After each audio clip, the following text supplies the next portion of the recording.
Hi guys, welcome to disturbing facts with Sowri. முதல்ல எல்லாருக்கும் thanks. போன எபிசோடுக்கு நல்ல வரவேற்பு இருந்துச்சு, எல்லோரும் டிஎம் பண்ணியிருந்தீங்க. ரொம்ப நன்றி ஃப்ரெண்ட்ஸ். அதாவது ஏன் ஆர்டியில் இதை போடுறான் அப்படின்ற மாதிரி நீங்கள் கேட்கலாம். இது வந்து புது பாட்காஸ்ட் ஒன்று ஆரம்பித்து 2 எபிசோடு போட்டுட்டேன் அதில் ஆக்சுவலி. ஸோ அதில் நம்ம எப்படி பேசுகிறேன் அப்படின்றது ஒரு எக்ஸாம்பிளுக்காக தான் இந்த எபிசோடு ஆர்டியில் போட்டிருக்கேன். இந்த ஆர்டியோட லிங்க்லேயே அந்த பாட்காஸ்ட்டுக்கான லிங்க்கும் இருக்குது.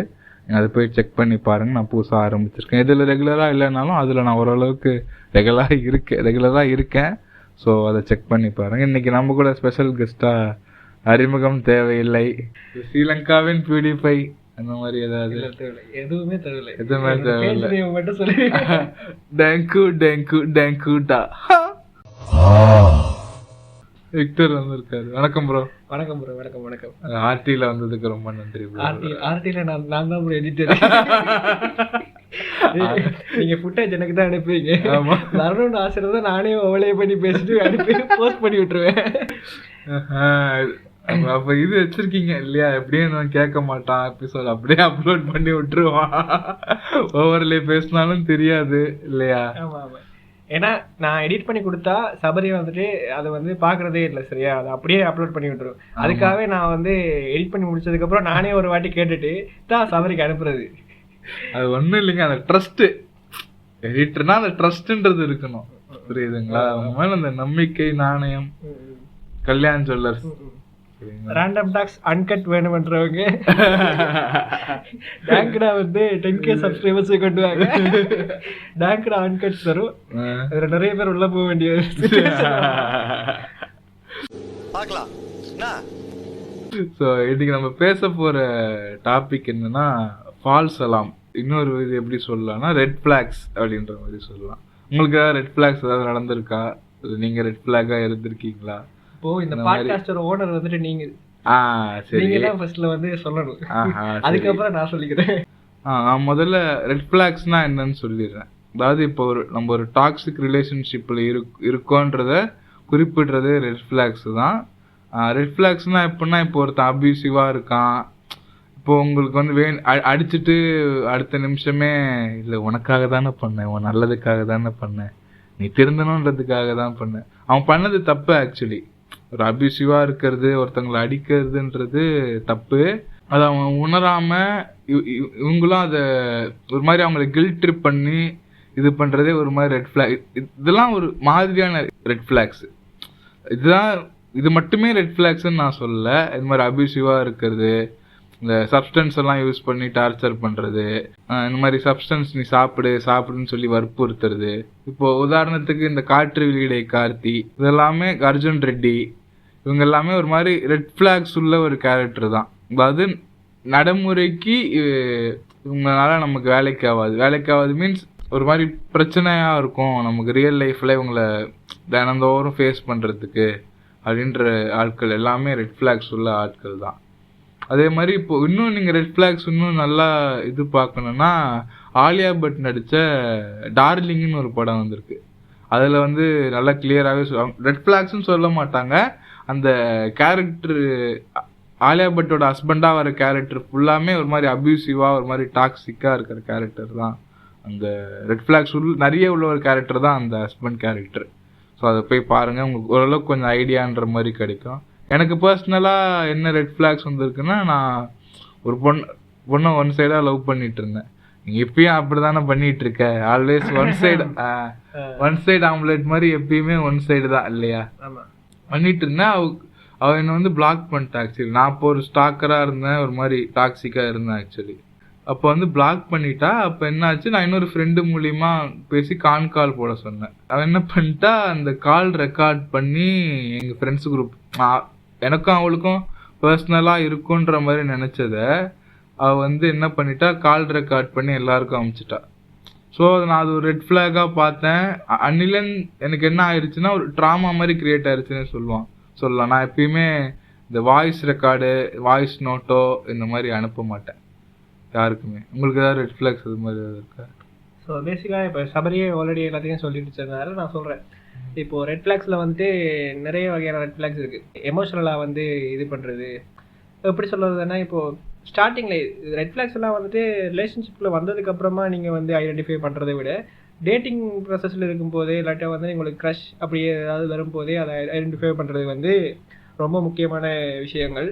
அதுல வந்து இவங்க வந்து ஓவரா ஒரு ஓகே ஒரு பணக்கார பொண்ணோ ஒரு பணக்கார பையனோ இருக்கும் பட்சத்தில் அவங்க வந்து உங்களுக்கு நிறைய கிஃப்ட்ஸ் வந்து வாங்கி தருது, ஒரு க்ரஷ் இதில் இருக்கும்போதே நிறைய கிஃப்ட்ஸ் வாங்கி தருது, ஸ்வீட்டாக மெசேஜ் அனுப்புறது, அதெல்லாம் வந்து எவ்வளோ நாளைக்கு தொடரும்னு நமக்கு தெரியாது. அதை மட்டுமே நீங்கள் பார்த்துக்கிட்டு ரிலேஷன்ஷிப்புக்குள்ளே போகக்கூடாது. ஃபர்ஸ்ட் ஆஃப் ஆல் என்ன சொல்கிறது, அது அவங்களாவே நாங்கள் தான் இதுன்ற மாதிரி ஒரு இது பேர்லாம் என்ன தெரியுமா ப்ரோ, நாடக காதல். அதை பற்றிலாம் நம்ம பேச விரும்புகிறேன். நான் இதில் வந்து நோ பொலிட்டிக்ஸ்ன்னு போயிருக்கோம் சரியா. லவ் ஜிஹாத் பற்றியோ நாடக காதல் பற்றியோ நாங்கள் இதில் பேச வரல. ஸோ அப்படிதான் பேசிக்காக அந்த ஓவராக அந்த ஆசை காட்டுறது, அதுக்கப்புறம் அவங்களுக்கும் ஒரு கில் ட்ரிப் பண்ண வைக்கிறது. நான் இதெல்லாம் பண்ணிட்டேன், நீ என்னை விட்டு போக முடியாதுன்ற மாதிரி ஒரு சுச்சுவேஷன்லாம் அந்த பொண்ணு வந்து அக்செப்ட் பண்ணுற மாதிரி இருக்கும். பேசிக்கலாக அவங்க கொடுக்குற கிஃப்ட்ஸ் எல்லாமே அவ்வளோ எக்ஸ்பென்சிவாக இருக்கும். ஃபோன் வாங்கி கொடுக்குறதா இருக்கட்டும், ஸோ அப்படி பண்ணுறது.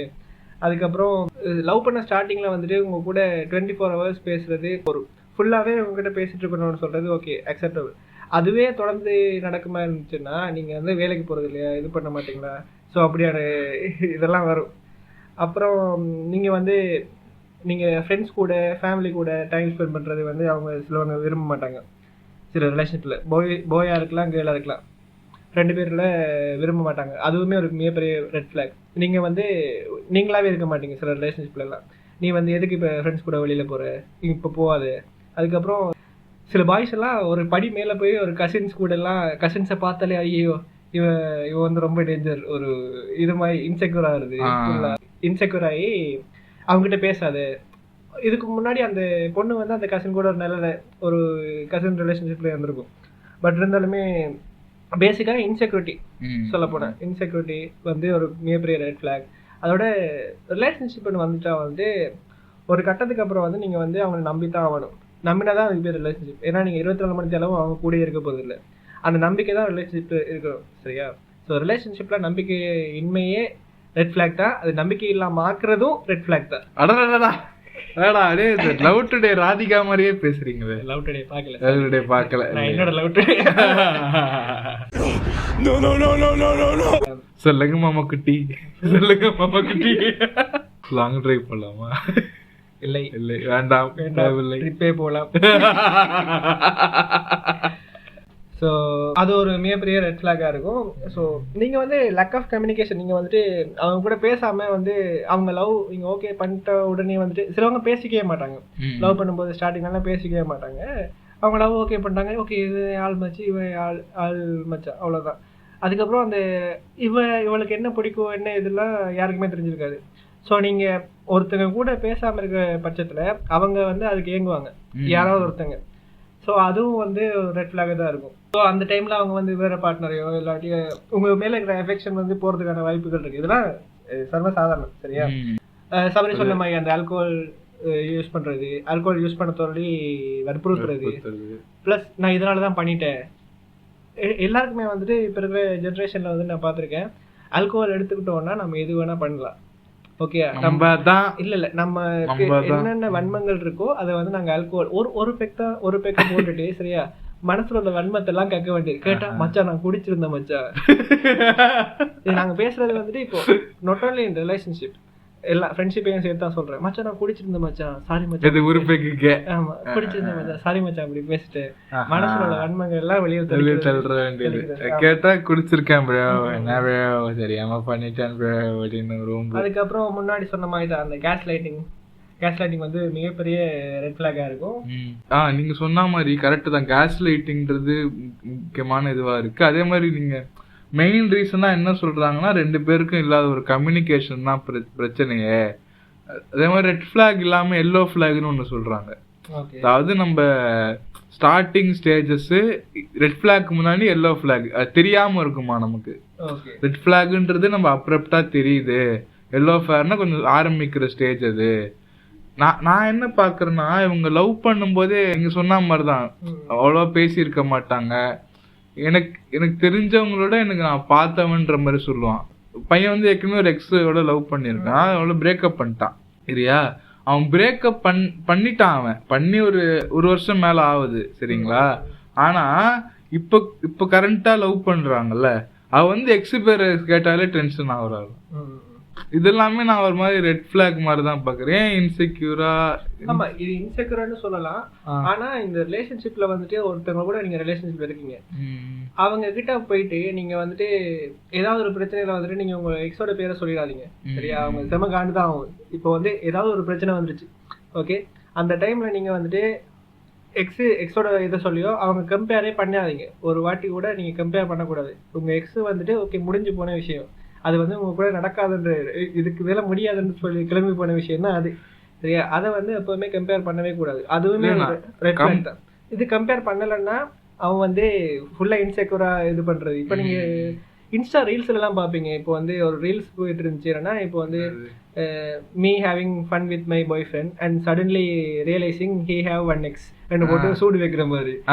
அதெல்லாம் கியூட்டா இருந்தாலுமே அதெல்லாம் டாக்ஸிக் இல்ல. அதெல்லாம் என்ன எப்படியா சைக்கோபாத் பிஹேவியர் தெரியல. எல்லாருக்குமே எக்ஸ் இருக்கும் சரியா. எக்ஸ் இல்லாதன்னா இப்போ வந்து எனக்கு இல்ல ப்ரோ, இல்ல எனக்கு இல்ல ப்ரோ. ஒன் சைடாவது இருந்துச்சு. ஒன் சைடுலாம் எக்ஸ்ன்னு கணக்கு வராதுங்க. ஆயிரம் அதிசயம் அமைந்தது பாபா ஜாதகம். ராகவன் டோன்ட் எல்லாருக்குமே எல்லாம் இருக்காது இல்லைங்க. டபுள் சைடா இருந்தா தானே ஒரு எக்ஸ்ன்ற மாதிரி கன்சிடர் ஆகும். ஒன் சைடுலாம் இது எக்ஸ் இல்ல மச்சான், புரிஞ்சுக்க மச்சான். Okay okay. ஸோ இதெல்லாமே நான் ஒரு மாதிரி ரெட் ஃபிளாக்ஸா தான் பாக்குறேன். எனக்கு என்ன தோணுதுன்னா, இப்ப லவ் பண்றவங்க இருக்காங்கல்ல, அவங்க ரெட் ஃபிளாக்ஸ் அக்செப்டன் ஸ்டேஜ் அப்படிதான் இருக்கான் அவன், அது எதுவும் பண்ண முடியாது, அது அவன் அப்படின்ற மாதிரி அக்செப்ட் பண்ண ஆரம்பிச்சுக்கிறாங்களோன்ற மாதிரி தோணுது. நீங்க என்ன நினைக்கிறீங்க? அது இப்போ சில அவங்களுக்கு அந்த கேஸ் லைட்டிங் முறை தான் சரியா. இருந்துட்டோம் நம்ம வந்து இவ்வளவு பண்ணிட்டோம், இவனை வந்து உள்ள கொண்டு வந்துட்டோம் சொல்லி வந்து ஒரு சில ரிலேஷன்ஷிப் எல்லாம் போயிட்டு இருக்கும். இருந்துட்டோம். இப்போ வந்து நீங்க பாத்தீங்கன்னா டிவோர்ஸ் எல்லாம் வந்துட்டு இப்பதான் சமீபத்தான் நடக்குது. முன்னாடி எல்லாம் டிவோர்ஸ் எல்லாம் யாருக்குமே நடக்கிறது கிடையாது, ரொம்ப ரேரா நடக்கு. ஏன்னா கட்டின முதலாவது நாளே தெரிஞ்சிடும் இவன் நமக்கு செட் ஆக மாட்டான்னு. புரியுதா? அவன் ஃபர்ஸ்ட் டேட்லயே தெரிஞ்சு கல்யாணாலும் பூலு டிக்கானாலும் புருஷன் இல்லையா அப்படின்ற இதுல வாழ வேண்டியது. அதே மாதிரி வந்து அப்படி ஒரு குகை மனிதர்களாக இன்னுமே சில பேர் இங்க ரிலேஷன்ஷிப் இருக்காங்க. பிடிக்கலன்னு சொல்லிட்டு போயிடணும். ஒர்க் அவுட் ஆகலைன்னா அது வந்து ஒரு ரெண்டு சைடுமே இது பண்ணாதான் அதுக்கு பேர் லவ். ரெண்டு சைடுமே ஒரே மாதிரி ட்ரஸ்ட் இஷ்யூஸ் எல்லாமே இருக்கணும். அவங்க ட்ரஸ்ட் பண்ணி இவங்களை நடத்தணும், மதிக்கணும். இதெல்லாம் வந்துட்டு ரிலேஷன்ஷிப்ல வந்து முக்கியமானது. ப்ளஸ் வந்துட்டு சிலவங்க இருப்பாங்க, நான் தான் இந்த கர்வமா இருக்கிறவங்க, அவங்கள டேட் பண்ணும்போது ரெட் ஃபிளாகா இருக்குமான்னு தெரியல எனக்கு. ஆனா அவங்க டேட் பண்ணும்போது கொஞ்சம் பார்த்து டேட் பண்ணணும். ஏன்னா அவங்க வந்து உங்களை மதிக்க மாட்டாங்க, எப்பவுமே மதிக்க மாட்டாங்க. இது போயா இருக்கலாம் கேர்ளா இருக்கலாம், அவங்க தான்ன்ற மாதிரி இருப்பாங்க. அவங்களுக்கு அவங்க மட்டும்தான். நீங்க வந்து அவங்க லவரா இருந்தாலும் பார்ட்னரா இருந்தாலும் அது அவங்களுக்கு கவலை கிடையாது. அவங்க மட்டும்தான் இதுன்ற மாதிரி இருப்பாங்க. ப்ரையாரிட்டி அவங்களுக்கு தான் போகும். ஸோ அதனாலே அதுவுமே ஒரு பெரிய ரெட் ஃபிளாகா இருக்கும். இப்போ நீங்க கேட்டதுக்கு வந்துட்டு அதை அப்படியே வந்து வாழ்ந்துகிட்டு இருக்காங்கன்னு சொல்றீங்கல்ல, இதை வந்து ஸ்டார்டிங் நீங்க டேட்டிங் ஸ்டேஜ் இருந்தீங்கன்னா இது வந்து ஒர்க் அவுட் ஆகுதுன்னு சொல்லி நீங்க மூவ் ஆன் பண்ணணும் சரியா. அப்படி இல்லை இது வந்து இப்படி போயிட்டு இருக்கேன்னா இது வந்து நீங்க பேசி செட்டில் பண்ண பார்க்கணும். ஃபர்ஸ்ட்லேயே நீங்கள் பேசணும். அதுக்கு மேலேயும் அவங்க வந்து அதை அக்செப்ட் பண்ணிக்க மாட்டாங்க, அந்த பிஹேவியர்ஸை வந்துட்டு மாற்றிக்க மாட்டாங்கன்னா நீங்கள் மூவ் ஆன் பண்ணுறது தான் பெட்டர். அதை வந்து சிலவங்க வந்து அப்படியே செட்டில் ஆகிடுவாங்க. இது இவங்க இப்படித்தான். நீங்கள் வந்து நிறைய படத்தில் கூட பார்த்துருப்பீங்க, இந்த என்ன மச்சான் ஆளு இப்படி இருக்கான், ஆமாம் மச்சான் அவன் அப்படித்தான்ற மாதிரி ஒரு ஸ்டேட்டுக்கு வந்துடுவாங்க. ஸோ அதெல்லாம் ஒரு ஹாப்பியான ரிலேஷன்ஷிப்பாக இருக்குமான்னு எனக்கு கேட்டால் தெரியல. தோசோலாம் ரெட் ஃபிளாக்ஸ் தான். அதே மாதிரி எனக்கு தெரிஞ்ச இன்னொருத்தர் இருக்காரு. அது எப்படின்னா, அந்த பொண்ணு வந்து இவனை மதிக்கவே மதிக்காது, என்ன சொன்னாலும் இல்ல தெரிய படம் இது மாதிரி பண்ண மாட்டேன் அப்படின்ற மாதிரி ஒரு கேரக்டர். புரியுதா? அவனே நான் சொல்லுவேன் நிறைய வாட்டி, டே வேணாண்டா விட்டுரு, அடிச்சது போதுண்டா பண்ணுடான்ற மாதிரி. ஆனா அவன் கேட்க மாட்டான். புரியுதுங்களா? திருப்பி திருப்பி திருப்பி ஹெல்ப் கேட்கறான், என்னங்க நான் இப்படி பண்ணிட்டேன், நமக்கு ஹெல்ப் கேட்கறான். நான் அது இப்ப என்ன சொல்றேன்னா, இப்போ இது நமக்கு ஒரு இது வருது இல்ல, இந்த ரிலேஷன்ஷிப் எப்படியாவது ஒர்க் அவுட் பண்ற மாற்றமா அப்படி ஒரு மேட்ரு தோணிட்டே இருக்கு நமக்கு. உங்களுக்கு அப்படி என்னைக்காவது தோணி இருக்கா?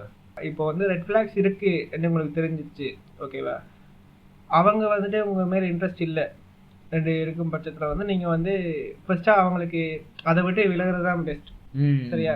அப்படி இல்ல நீங்க வந்து ஆல்ரெடி சொன்ன பட்சத்துல வந்து அவங்க மறுபடியும் உங்ககிட்ட வரலாம். ஏன்னா உங்களோட டோர் வந்துட்டு நீங்க ஓப்பனா தான் வச்சிருக்கீங்க, அவங்க டோர் தான் க்ளோஸ்டு இருக்கு. புரியுதா?